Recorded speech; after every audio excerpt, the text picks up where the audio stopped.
J'invite donc M. Frédéric Derry, qui est vice-président des ventes chez Vidéotron Services Affaires, à venir faire la présentation officielle de M. Mulcair.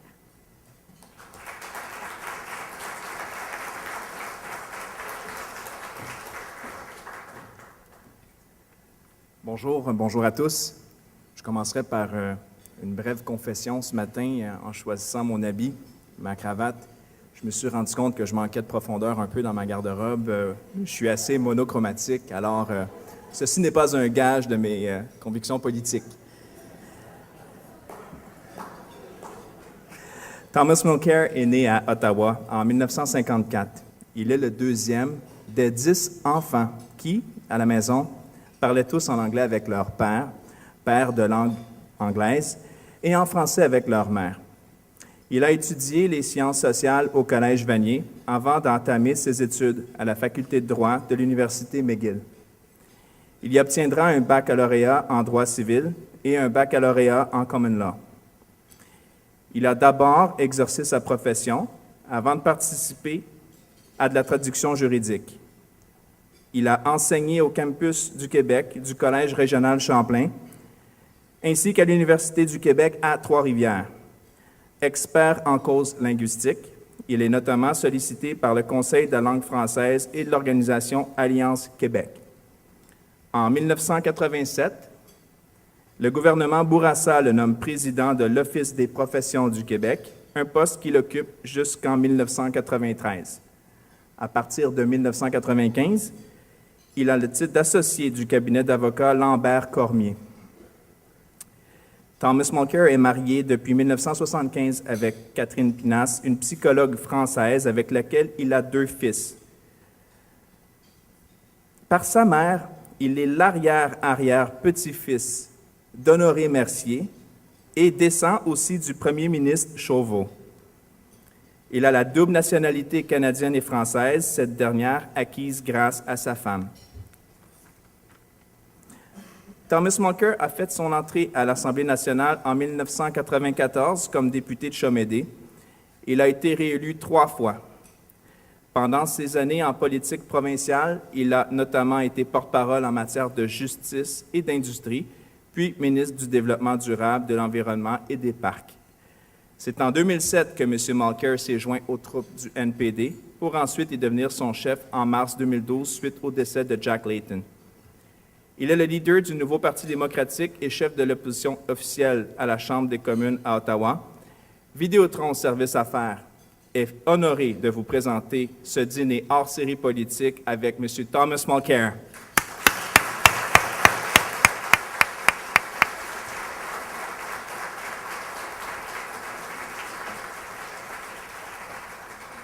Merci beaucoup de cette gentille présentation. Ma chef de cabinet adjointe qui est ici d'Ottawa, Chantal Turgeon, et moi, on parlait un petit peu en panique parce qu'en venant de l'ouest vers la rive sud aujourd'hui, pouvez-vous imaginer, sortie barrée, sortie barrée, sortie barrée. Je commence à essayer le décarré, catastrophe totale. Alors, je lui ai dit, au moins, ça va me fournir une coupe de gags pour commencer mon discours, mais voilà que votre président a décidé de me battre avec sa propre manière. Mais c'est peut-être le meilleur point où commencer, parce qu'il y a un thème dans ce que je vais vous relater aujourd'hui. Et c'est un thème de stabilité, de prévisibilité et de capacité de planifier long terme. Madame Bergeron l'a mentionné tantôt, on est à la veille d'avoir un énorme chantier qui va aider l'ensemble du Québec, parce qu'il faut désengorger, il faut bâtir, il faut construire. Mais on doit aussi comprendre que l'incapacité chronique au Canada de planifier long terme est une entrave à notre développement économique et social. Je vais aussi vous parler, parce que c'est un thème qui m'est cher, du développement durable dans son 3e élément, qui est l'aspect écologique, et je suis très, très fier de parler pour la 2e fois, car lorsque j'étais le ministre de l'Environnement et du Développement durable, j'ai pu parler avec votre Chambre de commerce, alors que Maître Rainville était justement le président. Mais j'ai vu que Alain Doré, qui est un entrepreneur de la région et propriétaire des produits Technicil, avait une procédé et des solutions écologiques de protection de pavage de toiture et de surface. C'est intéressant que ça fait partie aujourd'hui de ce qui est primé, parce que vous l'avez reconnu comme entreprise de l'année, justement, et je pense que ça en dit long sur l'importance que tout le monde ici accorde à l'environnement. On a fait les présentations tantôt de mes collègues, les députés de la région, donc vous avez compris que l'ensemble de la Montérégie maintenant est représenté par des députés du NPD. On peut ajouter que Anne Quash de Beauharnois-Salaberry et Jamie Nichols de Vaudreuil-Soulanges sont aussi deux de nos collègues NPD. Bien que la carte administrative du gouvernement du Québec a décidé que Rigaud était dans la Montérégie, pas beaucoup de gens à Hudson se considèrent dans la Montérégie. C'est un fait géographique dessiné par quelqu'un à quelques centaines de kilomètres à l'est d'ici. Mais quoi qu'il en soit, l'ensemble de la région est représenté et bien représenté maintenant. J'ai bien aimé la manière de Mme Bergeron de l'amener, mais c'est vrai, je le disais souvent avec la même image que j'ai piqué à Pierre Nantel. Ici au Québec, on avait beaucoup d'arbres, mais très peu de racines. Mais je peux vous dire que 2 ans plus tard, on est bien enraciné. Je regarde le financement, je regarde le nombre de membres, je regarde les associations qui sont très actives, je regarde le nombre de dossiers sur lesquels ces députés travaillent avec leur chambre de commerce à travers le Québec. J'étais la semaine dernière à Trois-Rivières, j'ai rencontré la chambre de commerce là-bas. Très impressionnant le travail qui se fait ensemble. Les entreprises là-bas sont très heureux. Donc, que ce soit ici, que ce soit dans Laurentides ou en Lanaudière, au cours des dernières semaines, j'ai rencontré des chambres de commerce à travers le Québec pour me rendre compte que beaucoup de gens qui connaissaient peu le NPD, parce que historiquement, on n'avait pas une forte présence ici au Québec, commencent à comprendre que notre vision économique se joint à la leur, ce qui n'est pas étonnant. Parce que le Québec a toujours été une des places les plus progressistes au Canada. Les valeurs canadiennes étaient les valeurs du NPD, mais la ligne de démarcation ici au Québec était assez curieuse. On avait une démarcation au provincial qui était pas gauche-droite, c'était souverainiste-fédéraliste, et la colle qui nous rassemblait était une colle constitutionnelle, qui est assez friable. Alors que nous avons une vision progressiste qui se cadre bien avec du développement économique, et je vais être à même de vous donner quelques exemples aujourd'hui en vous en parlant. Si on regarde le pourcentage d'emplois dans notre société qui sont dans la petite et moyenne entreprise, on fait un constat étonnant. C'est assez étonnant de regarder que moins de 1/5 de 1% des emplois au Canada sont dans des entreprises avec plus de 500 employés. En fait, si on regarde les compagnies avec entre 100 et 499 employés, ça représente que 1,7% du total. C'est dire en clair que plus de 98% des emplois au Canada sont dans des entreprises avec moins de 100 employés. C'est important de faire ce constat. Parce que lorsqu'on planifie au gouvernement, lorsqu'on a des leviers économiques qu'on peut activer, lorsqu'on a un espace fiscal qu'on peut consentir, il faut penser aux créateurs d'emplois. Je risque d'étonner plus d'un dans la pièce en vous posant une colle. Est-ce que vous connaissez le taux d'imposition des petites entreprises dans la province du Manitoba? La question est intéressée parce qu'au Manitoba, on est dans notre 4e gouvernement NPD majoritaire d'affilée. Alors, la réponse à la question Jeopardy d'aujourd'hui, c'est 0. Au Manitoba, le taux d'imposition des petites entreprises est 0%. Comme toutes les provinces dans les prairies, c'est-à-dire Alberta, Saskatchewan et Manitoba, il y a une très forte proportion de Premières Nations. Saskatchewan, ça frôle les 15%. Manitoba, c'est 12% environ. Ça amène son lot de défis d'ordre social. Les gouvernements les rencontrent parce que ça change la composition de la société et sa manière de l'aborder. Malgré les défis sociaux qu'on peut avoir à plusieurs niveaux dans ces provinces-là, c'est au Manitoba qu'on a un des plus bas taux de chômage dans tout le Canada. Et les deux sont intimement reliés. Donc, j'ai appris une chose. Comme avocat, j'ai appris que souvent, la meilleure manière de gagner un argument, c'est de faire des concessions, pas essayer de se buter sur chaque élément de la discussion.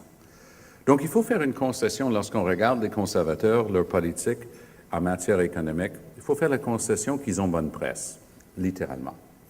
C'est-à-dire que leur marque de commerce, leur image de marque comme gestionnaire est quelque chose qui passe bien.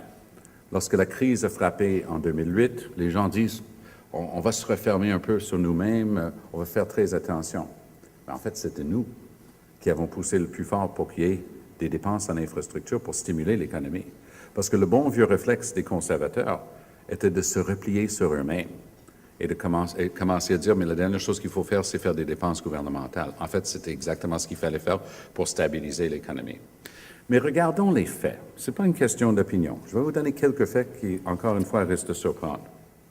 Quand les conservateurs sont arrivés au pouvoir, le Canada avait un surplus commercial extrêmement important, de l'ordre de 16 milliards de dollars par année. Maintenant qu'ils sont là, aujourd'hui, notre déficit commercial est de 66 milliards de dollars. Depuis que les conservateurs sont arrivés au pouvoir, le Canada a perdu environ un demi-million, 500 000 bons emplois manufacturiers. Qu'est-ce que j'entends par un bon emploi? C'est un emploi avec un salaire suffisant pour faire vivre une famille, qui vient souvent avec une pension de retraite à la fin. Parce qu'autant on est en train de laisser une lourde dette écologique à la prochaine génération, on est en train de laisser une lourde dette économique à la prochaine génération, on est aussi en train de léguer une dette sociale importante. Quand M. Harper retire 36 milliards de dollars de ce qui était prévu en transfert pour notre système de santé, il est en train de dire que la prochaine génération, où ils vont écoper, où ils vont avoir un système à deux vitesses, ils ne connaîtront même pas la même chose que nous, on a connu. Quand M. Harper est allé dans les Alpes suisses, il aime bien les montagnes. La semaine dernière, il est allé se cacher aux Andes. Il y a un an, il est allé dans les Alpes pour annoncer que les Canadiens devaient travailler 2 ans de plus pour avoir droit à leur pension de retraite, de sécurité de la vieillesse. C'est drôle, il n'est pas allé à Timmins, en Ontario, pour annoncer ça à des mineurs qui travaillent dur tout le temps, ou dans une de vos usines ici en Montérégie. Il est allé dans une conférence de milliardaires à Davos, en Suisse. Ça, ce n'était pas nécessaire. Tout le monde qui a regardé les chiffres savait que le système était tout à fait soutenable, pérenne, pouvait très bien continuer comme c'était là. Mais ils ont décidé qu'ils allaient ajouter 2 ans à la vie de travail de tous et chacun. Si on regarde les dossiers un à un, les dépenses pour la F-35, ils avaient une série de livres pour le gouvernement, une autre série de livres pour le public. Ils n'étaient pas capables de donner un vrai chiffre parce qu'ils ne voulaient pas que le public le sache. Mais finalement, ils étaient en train de mentir sur les vrais coûts du F-35, qui n'est même pas adapté à nos forces armées parce que même pas capable de fonctionner dans l'Arctique. Mais ils persistent et ils signent parce qu'ils n'ont jamais tort. Mais le problème, c'est que tout ça, ça commence à les rattraper. Le mois dernier, les statistiques étaient étonnantes. Au mois de mars, le Canada a perdu 55 000 emplois. Pour nous, c'est un voyant rouge sur le tableau de bord. Pour M. Harper, c'est rien du tout, ça. Mais ça, c'est tous des familles qui n'ont plus d'emploi. Pas juste un individu. Puis ces bons emplois sont en train d'être remplacés avec des emplois souvent à titre précaire dans le secteur des services. Mais non, je veux faire très attention. J'enlève rien à la dignité d'une personne qui travaille dans le secteur des services. Mais entendons-nous bien. Si vous voulez une image, un cliché de ça, montez l'autoroute des Laurentides. Rappelez-vous où était à Boisbriand l'énorme usine de General Motors avec les bons emplois à 30 $ et plus de l'heure. Puis regardez, ça a été remplacé par le plus grand centre d'achat que vous n'avez jamais vu. Je suis désolé, c'est souvent de l'emploi à temps partiel. Ce sont des emplois qui ne paient pas très bien et ce sont des emplois qui viennent sans pension. Cet aspect des pensions, si nous, on ne s'en occupe pas, la prochaine génération va être obligée de s'occuper de beaucoup de personnes qui vont arriver à la retraite sans avoir assez pour vivre. Donc, cette vision progressiste du NPD ne vise pas à remplacer le privé. Ça, c'est une vision passéiste de ce que c'est un gouvernement social-démocrate. Mais lorsqu'on a des leviers économiques ou un espace fiscal à consentir, nous, on viserait les créateurs d'emplois et on aurait des priorités claires en termes de gouvernance. Pour nous, dans une société aussi riche que le Canada, il est inadmissible qu'on ait des centaines de milliers de personnes âgées qui vivent pas juste dans la pauvreté, mais dans la misère. Ce sont eux qui ont construit notre pays, c'est pas compliqué à régler. 700 millions de dollars par année, et on a réglé le problème. Quand on sait que Stephen Harper a réussi à perdre la trace de 3,1 milliards de dollars, autre exemple d'incurie et de mauvaise gestion, on sait ce qu'on aurait pu faire avec cet argent-là. C'était 4 ans et demi de monter le revenu garanti, le supplément de revenu garanti pour ces personnes-là. Comment est-ce que nous, on peut accepter que les Nations unies viennent au Canada l'année dernière? Ils avaient un rapporteur spécial qui est venu ici, qui a exprimé son étonnement qu'il y a 3 millions de Canadiens qui ne mangent pas bien. mais qui a surtout dit qu'il y avait 800 000 jeunes Canadiens qui vont à l'école le matin sans avoir bien mangé. Ça affecte leur performance scolaire, ça va les affecter le reste de leur vie, ça les prive de contribuer pleinement à la société, mais ça prive la société de leur rapport aussi. Donc, cette vision passéiste où le gouvernement laissait faire et tout était laissé au privé, elle est révolue parce que les gens comprennent qu'il y a des choses qu'on fait qui sont un avantage social et économique en même temps. Notre système de santé universel, gratuit et public réussit à nous donner un avantage économique vis-à-vis de nos voisins américains, qui sont toujours en train d'utiliser du duct tape pour rafistoler un système qui est encore poreux et plein de trous. Un employeur canadien n'a pas de mauvaise surprise, n'a pas de grosses dettes cachées pour le système de santé pour ses anciens employés. Ça, c'est un avantage économique. Pierre Fortin, qui travaillait sur ce dossier-là avec l'Université de Sherbrooke, mais qui est un ancien émérite de l'Université du Québec à Montréal et qui n'est pas identifié comme étant un économiste de gauche, loin de là, a prouvé que le système de garderie à 7 $ au Québec, pour chaque dollar, parce que ça coûte cher, pour chaque dollar que l'État mettait, que le gouvernement du Québec met, notre économie reçoit 1,5 $.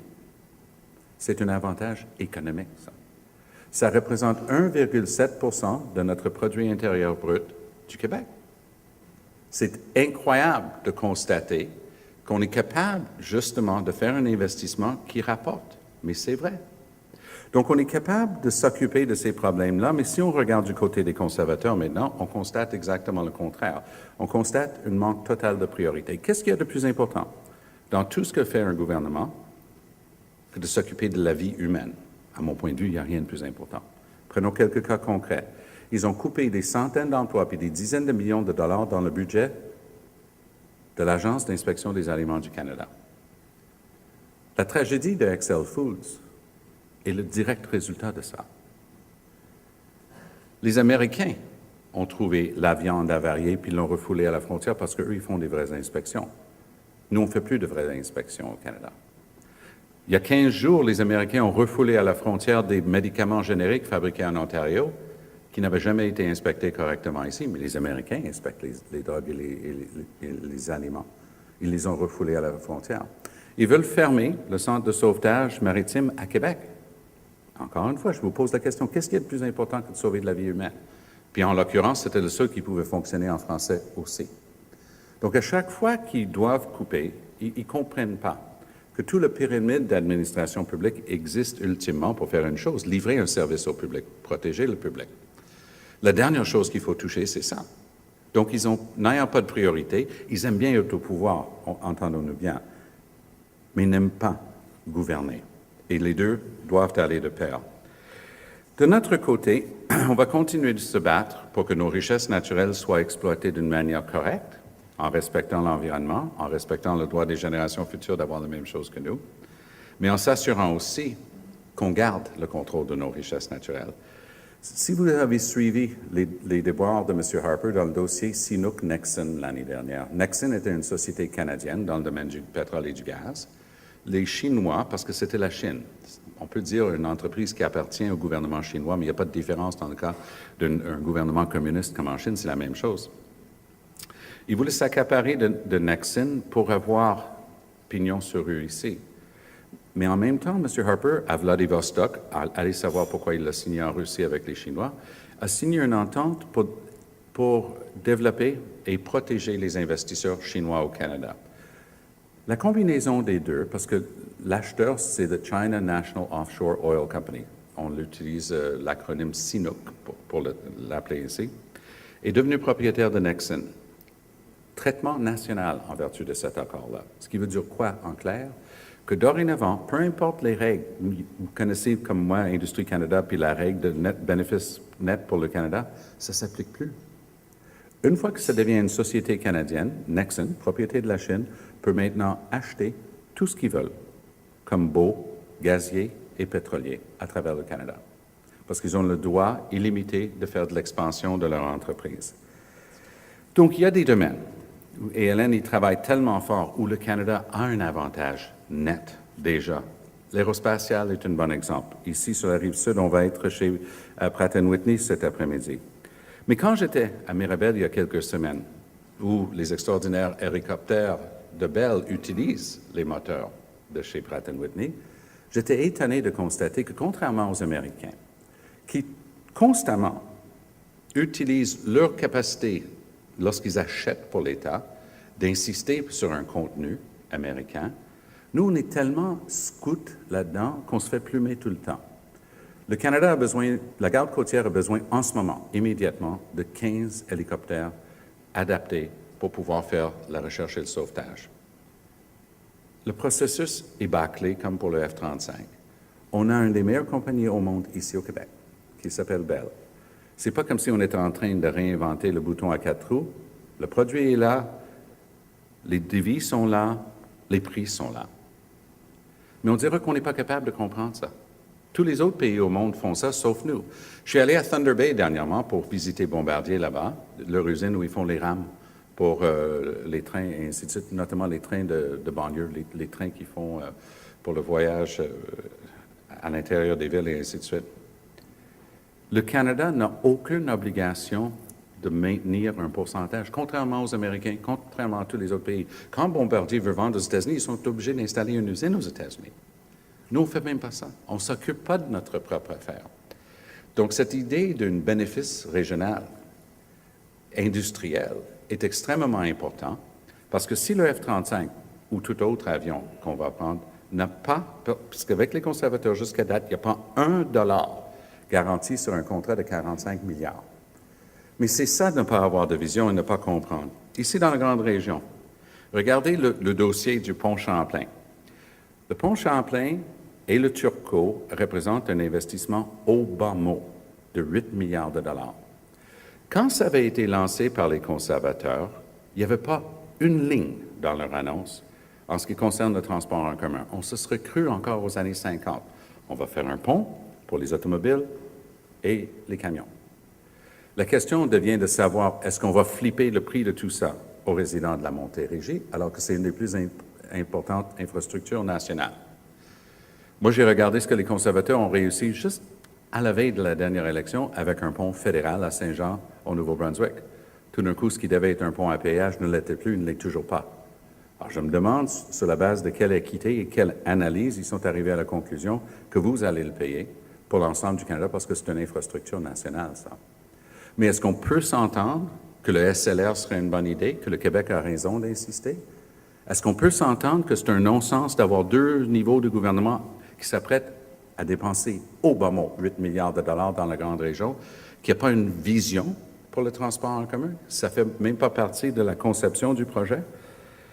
Nous, on se range fermement dans le camp du gouvernement du Québec et de tout autre gouvernement au Canada qui souhaite construire en même temps une infrastructure qui puisse s'occuper de bouger les gens autrement qu'en voiture.